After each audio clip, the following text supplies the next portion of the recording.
India की one of the smallest community Parsis. Numbers में देखें तो बहुत छोटी कम्युनिटी है, बहुत कम पॉपुलेशन इनकी है, करीब 57,000 से 60,000 के बीच में। इंडिया जैसे ओवरली पॉपुलेटेड कंट्री में, इतने बड़े कंट्री में ये छोटी सी कम्युनिटी कहीं खो के रह सकती थी, लेकिन अपने हार्डवर्क और अपनी ऑनेस्टी से अपनी कम्युनिटी को तो ऊपर उठाया ही, साथ में इस देश के डेवलपमेंट में बहुत बड़ा कंट्रीब्यूशन रहा है। जमशेदजी टाटा, जे.आर.डी. टाटा, रतन टाटा, होमी जे. भाभा, साइरस मिस्त्री, गोदरेज, ये इंडिया के टॉप इंडस्ट्रियलिस्ट में से हैं। फादर ऑफ इंडियन इंडस्ट्रियलाइजेशन कहे जाने वाले जमशेदजी टाटा ने टाटा ग्रुप को बनाया।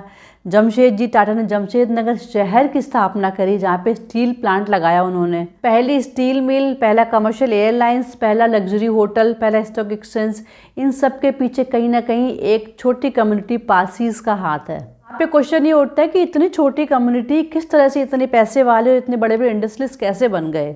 सो इसको समझने के लिए हमें हिस्ट्री में थोड़ा पीछे जाना पड़ेगा। पारसीज एक्चुअली पर्शिया से आए थे, जिसको आज की डेट में हम ईरान कहते हैं। पहले हम उसको पर्शिया कहते थे, आज जो ईरान कंट्री है वहाँ से आए थे। 8th से 10th सेंचुरी के बीच में पर्शिया में ज़ोरेस्ट्रियन एक रिलीजन है, उसको फॉलो करने वाले लोग रहते थे, जैसे हिंदुज़म है, इस्लाम है, क्रिश्चियनिटी है।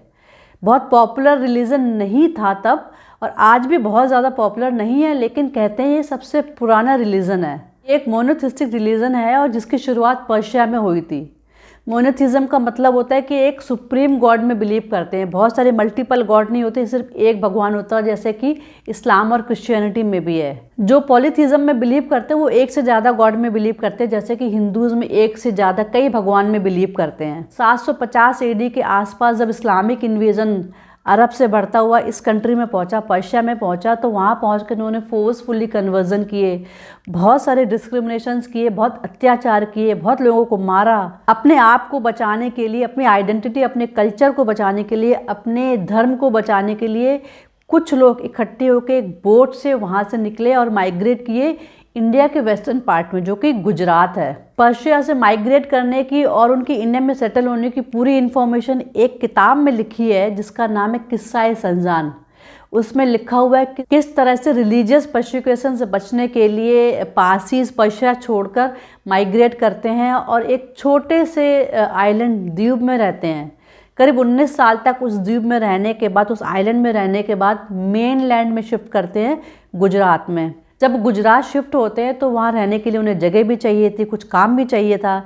तो जो वहाँ लोकल के किंग थे जदी राणा, तो उनसे पारसी कम्युनिटी के 2-3 जो हेड थे वो मिलने जाते हैं और राजा से कहते हैं कि आप हमें यहाँ रहने की परमिशन दें। तो जिस समय राजा से बात करते हैं तो वहाँ एक दूध का गिलास रखा हुआ था। तो राजा ने वो दूध का गिलास उठाया और कहा कि हमारा जो किंगडम है, हमारा जो राज है, इस दूध के गिलास की तरह भरा हुआ और हमारे पास जगह नहीं है। तो वहीं पे चीनी का एक कटोरी रखी हुई थी, तो उस पारसी लीडर ने वो चीनी उठा के उस दूध में डाला और कहा कि हमारी कम्युनिटी चीनी की तरह आपके साथ घुल मिल जाएगी और बड़े हार्मनी के साथ आपके साथ रहेगी। ये बात राजा को अच्छी लगी और राजा ने परमिशन दे तो दी, लेकिन कुछ कंडीशंस के साथ रहने की परमिशन दी। राजा ने जो कंडीशंस रखी वो ये कंडीशंस थी कि जो आपकी कम्युनिटी है यहाँ रह तो सकती है, लेकिन हमारी लोकल लैंग्वेज सीखनी पड़ेगी। जितनी भी औरतें हैं वो साड़ी पहनेंगी और जितने भी आदमी हैं, मेल मेंबर्स हैं, वो आर्म्स और वेपन्स अपने साथ नहीं रख सकते हैं। इस तरह से पारसीज वेस्टर्न गुजरात में एक छोटे से गांव में सेटल होते हैं और उस गांव का नाम रखते हैं संजान, क्योंकि जहाँ से ये आए थे पर्शिया से, जिस गांव से आए थे उस गांव का नाम भी संजान था, तो उसकी याद में इस गांव का नाम संजान रखते हैं और एक फायर टेम्पल बनाते हैं, जो इनका एक होली प्लेस है। आज भी गुजरात में ये टेम्पल है। आज जितने भी पारसीज हैं वो सभी पारसीज ये जो 8th सेंचुरी में जो आए थे रिफ्यूजीज़, उनके डिसेंडेंट हैं, उनके वंशज हैं। तो क्वेश्चन ये उठता है कि एक माइग्रेंट कम्युनिटी जो दूसरे कंट्री से यहाँ आई है और किस तरह से रहते रहते ये कम्युनिटी इतने पैसे वाली, इतनी रिचेस्ट कम्युनिटी बन गई। एक्चुअली जब पारसीज इंडिया आए तो करीब 700-800 साल तक उनका जो मेन ऑक्यूपेशन था, जो मेन काम था, वो खेती था, एग्रीकल्चर था। उसके बाद 17th-18th सेंचुरी में जब ईस्ट इंडिया कंपनी, जो ब्रिटिशर्स जब इंडिया आए, तो वो as a trading company India आए थे। उनका सबसे पहला जो एक डेस्टिनेशन था वो सूरत था, गुजरात था, और जो पारसी कम्युनिटी थी वो भी वहीं आसपास रहती थी उस समय। धीरे धीरे अंग्रेज़ों ने गुजरात में फैक्ट्रीज़ लगाई, तो फैक्ट्रीज़ में काम करने के लिए लोगों की ज़रूरत पड़ी। तो इस अपॉर्चुनिटी को ग्रैब किया पारसी कम्युनिटी ने, क्योंकि वो अपने देश को छोड़ के आए थे as a migrant, as a refugee यहाँ रह रहे थे। उनका मेन ऑक्यूपेशन यहाँ पे एक छोटी सी एक लैंड दी थी, तो उसी लैंड से काम चलाते थे। तो किसी तरह से वो अपने आप को सेटल करना चाहते थे, तो इस बात का उन्होंने फ़ायदा उठाया। और दूसरा रीज़न ये भी है कि क्योंकि वो अपने देश को छोड़ के आए थे, वो ज़्यादा ओपन थे दूसरे कल्चर को, दूसरी लैंग्वेज को सीखने के लिए। जिस तरह से उन्होंने गुजराती लैंग्वेज सीखी, वहाँ के लोकल कल्चर को सीखा, वैसे वो ब्रिटिशर्स की इंग्लिश भी सीखने लग गए, उनके कल्चर को भी सीखने लग गए। वहीं जो लोकल गुजराती थे वो अंग्रेज़ों को पसंद नहीं कर रहे थे। 1668 में बॉम्बे ईस्ट इंडिया कंपनी के अंडर में आ गया और अंग्रेज़ों ने अपना पूरा बिजनेस गुजरात से बॉम्बे शिफ्ट कर दिया और पारसी कम्युनिटी भी बहुत हद तक बॉम्बे शिफ्ट हो चुकी थी। यही रीज़न है कि जो पारसी कम्युनिटी ज़्यादा करके बॉम्बे में है, जहाँ ब्रिटिशर्स को ज़रूरत थी कि उनको स्किल्ड लेबर मिले, वर्कर मिले, ट्रेडर मिले, जो लोकल लेवल पर उनका काम और बिजनेस संभाल सकें। इसी अपॉर्चुनिटी का फ़ायदा उठाया पारसी कम्युनिटी ने और इसमें बहुत बड़ा रोल था रुस्तम मानेक का। रुस्तम मानेक जो पहले ही डच और पोर्तुगीज़ के साथ काम कर चुके थे एज ए ट्रेडर, ट्रेडिंग का काम कर चुके थे।